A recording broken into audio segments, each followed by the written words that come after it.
On May 28, 2018, arguably one of the most unlikely Stanley Cup Finals starts to take place, with one NHL team that was playing its first season leading the Western Charge in the Golden Knights, and the other looking for its very first Stanley Cup, being led by a future legend of the sport.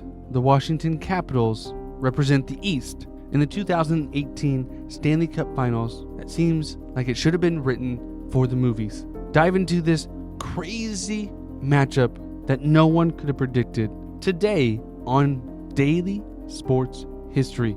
Let's go! Welcome to Daily Sports History. I'm Ethan Reese, your guide, as you daily learn more about sports history, increasing your sports knowledge. So what made this an unlikely Stanley Cup? Well, the Capitals were relatively pretty good. They had Alex Ovechkin, who was a superstar in the game, who could score at will. So they had 12-1 odds of winning before the season started.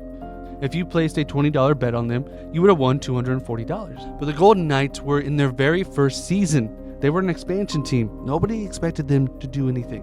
And they were given 500-1 odds to win the finals. If you put $20 down before the season started, you would win $10,000. So the likelihood of these two teams to win the finals was unlikely, as neither team had actually won a championship.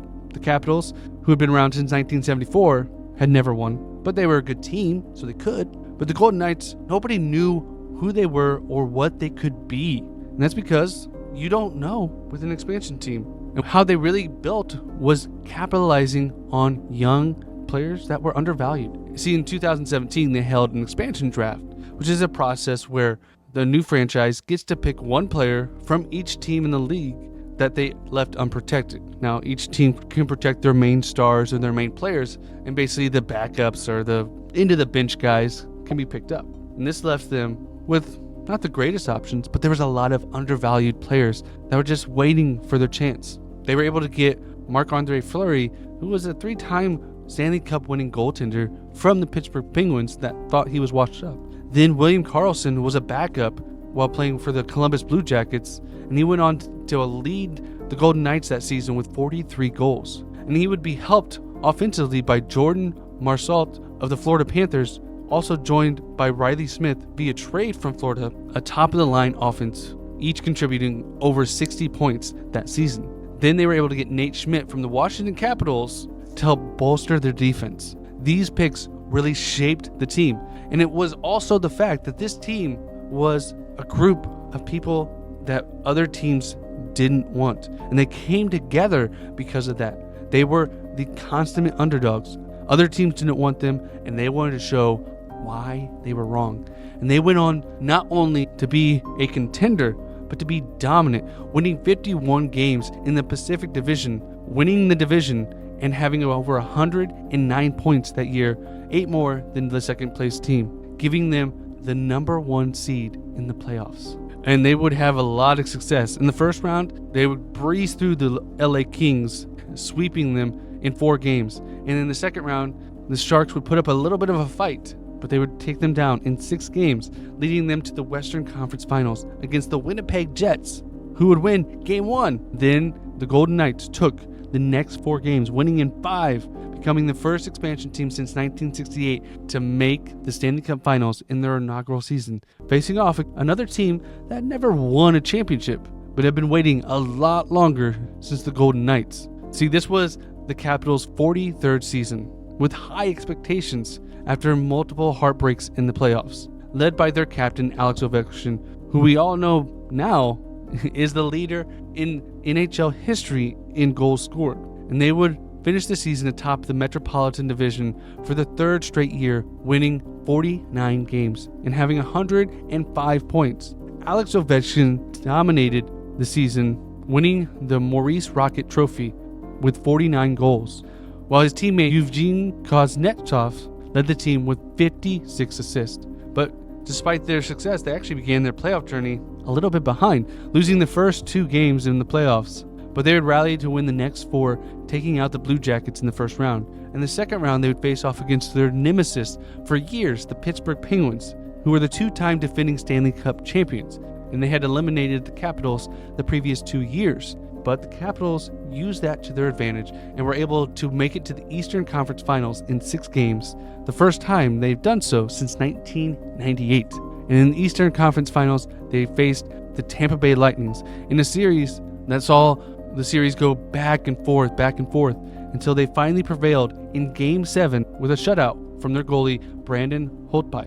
And they were facing the Golden Knights. So Game 1 came. The Golden Knights actually came out and set the tone early in a high-scoring opener, scoring 6 goals. But Alex Ovechkin was not going to let this go. He knew how to score, and he led the team, and the Capitals ended up with 4 goals. But Marc-André Fleury made some key stops down the way to help the Knights take the Series 1 lead, fueling their miracle run.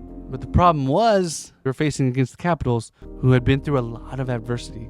The Capitals came into Game 2 and would win a gritty 3-2 win, with their goalie, Brandon Holtby, making a legendary save in the final minutes to preserve their win and give them a 1-1 tie. And the series would go back to Washington, D.C. for Game 3. It was the first time Washington had a Stanley Cup home win, when they won 3, where Ovechkin's opening goal overpowered them, and they did not look back, taking the series lead 2-1. Game 4 was also in Washington, and the Capitals came out and were relentless, scoring 6 goals, and the Golden Knights just could not keep up, scoring only 2, giving Washington Capitals a 3-1 series lead, which is a hard number to come back from. And in Game 5, the Golden Knights weren't ready to give up, but the Capitals had their past experience help them drive to a win. In the second period, no goal was scored until the second period by Jacob Rana, but Vegas responded with Nate Schmidt tying the game off a deflection, but Ovechkin took the lead back during a power play, giving him his 15th goal of the playoffs, which was a franchise record. Then the third period came. Devontae Smith-Pelly tied the game at 3-3 at 9 minutes 52 seconds. Then Lars Eller of the Capitals was able to hit another goal at 12 minutes 23 seconds off a loose puck from Fleury, giving them the lead 4-3, and the Golden Knights had no answer, and it gave the win to the Capitals and gave Alex Ovechkin his first and only Stanley Cup. He would also win the Conn Smythe Trophy for the playoff MVP, and the team was ecstatic as they had not ever won after being around since 1974. Now, it took away the Cinderella run by the Golden Knights. Seeing them win it would have been literally a storybook run. But that doesn't mean it wasn't a storybook run for the Washington Capitals. Would you rather see someone that just started or someone that's been grinding for years at a chance? The Capitals earned this. After 40 years of trial and tribulation, they were able to win something they had always sought for. But sadly, that's the only time they ever won. They still haven't made it back to the Stanley Cup Finals since. And Alex Ovechkin has since broke the record for the most goals scored in NHL history, beating out Wayne Gretzky, but it hasn't led to another championship.